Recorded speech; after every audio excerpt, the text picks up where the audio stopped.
14 মে বৃহস্পতিবার লালমনিরহাটে আমঝুল সীমান্তে বিএসএফের গুলিতে নিহত হন কৃষক খাদেমুল ইসলাম। এর আগে 8 এপ্রিল ধবলগুড়ি সীমান্তে বিএসএফের গুলিতে প্রাণ হারান আলী হোসেন নামে এক ব্যক্তি। প্রায় 17 ঘন্টার দেন দরবার শেষে মরদেহ ফেরত দেয় বিএসএফ। মাসখানেক ধরে সীমান্ত জুড়ে বাড়ছে উত্তেজনা। পুশিনের পর আটকও হয়েছেন কয়েকজন। এতে আতঙ্ক বাড়ছে জনমনে।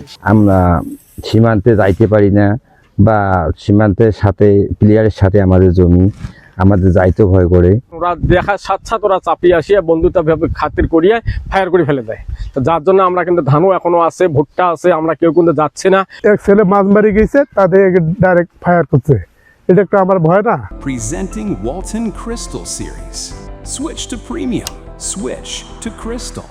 স্থানীয়দের অভিযোগ, বর্তমানে সীমান্ত এলাকায় স্বাভাবিক জীবনযাপন কঠিন হয়ে পড়েছে। টান পড়েছে জীবন জীবিকায়। পশ্চিমবঙ্গে রাজনৈতিক পট পরিবর্তনের পর সীমান্তে অস্থিরতা বিরাজ করছে বলে অভিযোগ তাদের। পার্শ্ববর্তী দেশে যে ভয়ানক যে আক্রমণাত্মক যে শুরু হয়েছে, এটা আসলে ঠিক নেই আমাদের জন্য। এটা আমাদের জন্য অবশ্যই খুবই খারাপ।